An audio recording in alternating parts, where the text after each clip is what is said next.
Hey, welcome to the Deviantart Podcast. My name's Matt Buholtz. And I'm Khalil Jones. And today we've got another awesome podcast for you. But it's been a minute since we've seen you. So it's actually been a minute since I've seen you, Khalil. What have you been up to? Wow. Well, I have been collecting dust at my computer. I literally don't leave my computer. I've been animating just nonstop for school. And I've been working on my reel. So I'm trying to get that all set up. It's been a journey. It's been a journey. What's been going on with you? Oh man, I've been doing a ton of work stuff, which isn't super exciting to say, but it's super exciting when you check it out. I've been working on a project called the Deviantart Collective, which sponsors art streamers on Twitch. So from sculptors to traditional artists, digital painters, really, really great artists with great communities. Check it out at deviantartcollective.com. Yeah, shameless promo. The plug, though. But today's podcast is actually with an artist that I really enjoy too. Someone that I met at Lightbox in 2019. Yes, Djamila. Djamila is fantastic. She's a beautiful, beautiful artist. Her worlds that she creates are so warm. Her introduction of animals to these worlds just really makes it feel safe. I really, really enjoyed talking to her, and I'm so excited for y'all to see this interview. So let's get it started. Thank you so much for sitting down with us today, Djamila. Let's hear a little bit about yourself for those who may not know you. Thanks for having me. I'm Djamila. I'm an artist. I like to call myself an independent artist, which means that I don't do any client work. I just work on my own illustrations. I paint pretty detailed scenes that are inspired by Japanese animated movies. I also teach besides working on my illustrations. I have released an art book, and I just kind of paint my days away. The art book is beautiful. Oh my God, amazing. Absolutely amazing. So intimate, so wonderful. I know from past workshops that I've watched with you that you like Sailor Moon. I'm a huge Sailor Moon fan. What is your favorite Sailor Scout? Ooh, I haven't thought about this in a while, but when I was a kid, it was always Sailor Mercury, because I was more of a kind of shy, not very outgoing kid. And also the first episode I ever caught on TV was when she joined the group, when she first gets her powers. Was the second one. So that always had a special place in my heart, and I love blue. So yeah, she was my favorite. But now, if I had to go back, I'd probably say Sailor Jupiter. Right. Okay.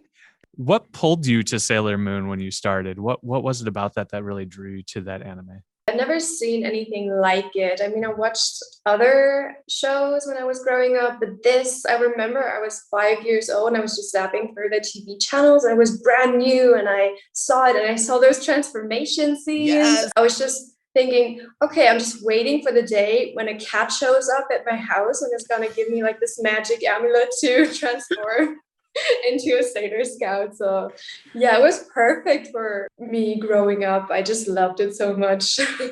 I think that we're all waiting for that cat to deliver an amulet. Listen, every time I saw a cat, like when I was younger, I was like, please, like I was looking for that cat with a Band-Aid on their head. And I was like, I am ready to save you so that you can give me my wand. Magical girls are not the only thing. I could be a magical girl too. Yeah. What would you say are those things that for you are the essential things for you to draw? For me, it's not necessarily what I draw. So I could draw a still life and be happy with it, maybe if it included something that is personal to me. But just this thing of, I don't mind that my art looks childlike. I love that. I want to do that. And I want to use these vibrant colors that sort of create a more whimsical, magical version of our world, rather than having it be like dark and gritty. Just this thing of embracing that I love painting flowers and trees and happy people with pets and, all those things that really make me happy and seem to be appealing to other people as well. So I often get that my work has some sort of nostalgia to it, and people can sort of relate to it as if they experienced it in a way, but haven't. So I think that's really interesting, and I love that. You have a wonderful way of taking these candid moments from in your drawings and making really, really beautiful moments, like pointing out the beauty in these little simple moments in life. And your worlds just seem so welcoming and friendly. We were going through a little debate earlier about the animals in your world. We have some foxes in our neighborhood, and sometimes at night I just kind of see them running around and hiding behind cars and just sort of walking by, and I always wish I could like go closer and pet them, but I know that's not good. But just hypothetically, this would be such a nice world where they'd be not afraid of humans and would just like, hey, come by and say hello. So, and also when I paint dogs, for example, I'm kind of wishing, I wish I had a dog. So I just paint one or a cat or whatever. I will get one at some point, but I don't want to do some traveling first. So every piece that you have, I think, has this really great atmosphere of discovery and an opportunity to discover, where you can look at it and you're like, wow, that's really fun and really beautiful. And then the more and more you look at it, the more and more you find, and the more and more you walk through and experience that piece of art. And that's something so special to what you do that I think like you've really accomplished any goal that I could ever see as an artist. It's just like such a cool way to see art and experience art. Like it really is an experience to see your art, which is very cool. Thank you so much. Yeah. What also comes in there is my passion for research. Just kind of, I love looking at images and I love gathering images. So I love putting all those little details in there. So looking at real life places and taking inspiration from those. That's what I really love. And painting details for hours and hours and hours and just kind of retaining that attention when you've got like basically the gist. It sort of gives you a bit more room to explore. So one of the repeating things that we constantly hear when talking with artists who have quote unquote made it or are doing, what they really enjoy and feeling validated in their work is there's so much marketing and so much branding and business that goes into art that learning that business side of the art is essential to being able to do the creative side. I'm very lucky in that way because I really enjoy it. Sort of a fun thing, almost like a game. I don't play lots of games. I'm not a gamer, but as I imagine other people have really that much fun leveling up their character.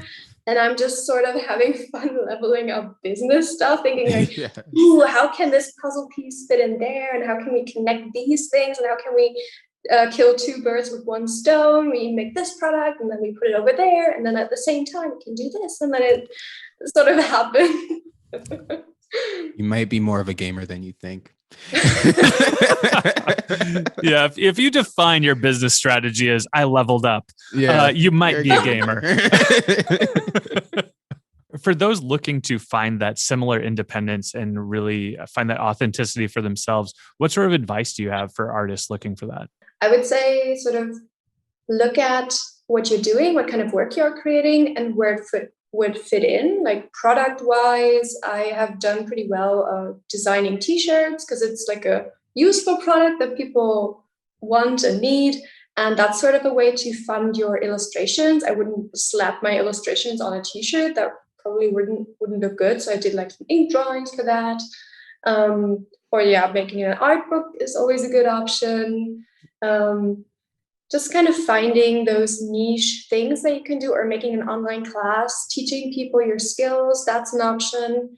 But I think where it starts is always putting your work out there on the internet, making sure that you build up that following, that people know who you are, so that they're there, to help you with that career change. Because if nobody sees your work, nobody can like buy it or be invested in it, and that's kind of the first step. Thank you so much for joining us today. As we wrap, where can people find you across the internet so that they can continue to enjoy your work as much as we do? Of course, I'm on Deviantart. That's why I'm here. Also, Instagram, Twitter. I have a Patreon. I think the easiest thing if you just go to my website, JamilaKnopf.com, and there you have links to everything, to the online class that I talked about, to my art book, all there. So yeah, check that out. And thank you so much for inviting me. This was really fun. It No, went thank you over for coming. quickly. I'm always surprised about that. It did go by so fast, but thank you so much. I really feel like what we talked about today was amazing, and you have such great insight and knowledge And great energy. bringing, great energy. Thank you. I love Djamila. Like, I love her work. I love her as a person. She's got great stuff, great energy. Yeah, wonderful energy. Just such a warm, inviting person. Just really, really positive. Great work. Awesome work. We should check out her work. Let's look at it. Now, this is one of my favorite pieces by her. It's just such a beautiful environment. Who doesn't like to be on a rooftop, hang out with your dog and everything? Her usage of animals is always makes it so much more inviting. I love this. Yeah, it's just a really great moment in time. And like you said, that connection is there between the person and the animal. Like, they're just there together in this moment. I love this piece from Djamila because I just want to know what this cat's thinking, what it's saying. It's in the window. There are tons of flowers. It's owner of this house, obviously, but like, what is that cat up to? One of two things: food and food. I love the connection that she creates between humans and animals in her worlds. It just seems so warm and inviting, even in the snow. It's really a beautiful piece of work. And not that her other ones don't do this, but this is such a perfect example of her mastery of colors and the balance that she has with colors. Like, this is stunning. You know what? I love Djamila's art, but I also love bringing prizes to the people that are watching this podcast. Thanks for watching, you guys. So who wants to know how to win a Wacom One drawing tablet in 3,000 fragments? I do. Nice. Well, it's easy. Let us tell you how. All you have to do is create a deviation, however you'd like, about your animal BFF. Yeah, I think Djamila does a beautiful job of bringing animals into her worlds, making them warm and welcoming. And we'd love to see some of the animals that you can draw or create in any form or format, so that we can see which ones you think would be best as your best friends. It would be Cool. Are great. you telling me that you can write about your favorite animal? You can write about your favorite Can you animal. sculpt an animal you want to be You can BFFs with? sculpt away. Can I take a photo of an animal I want to be an animal BFF with? Let me think about that. Yes. Awesome. But you know what's important? You got to hashtag it. Can we get that hashtag? Yeah, the hashtag would be DAAnimalBFF. So And make let's sure to do that. tag it with that. And again, DAAnimalBFF. Tag it, and let's see if you can get that Wacom tablet. Ooh, the tag it for tablet challenge. But even if you're not going for winning the tablet, we would love to see your work. We love looking at everyone's pieces. I love going through them. Yeah, please. That's one of the highlights of the job. So please Agreed. submit. Like, I dig it. And if you want to be best friends with my pet Scudder, like, draw a picture of Scudder. Write about Scudder. He's an amazing Chewini. Scudder is a cute dog. All right. Well, that's it for us this week. We'll let you guys get back to what you're doing and hopefully get to creating around that prompt, DAAnimalBFF. And we'll see you next time. Khalil, great seeing you. Matt, wonderful seeing you. All right. Guys, later. Goodbye. Bye. Bye.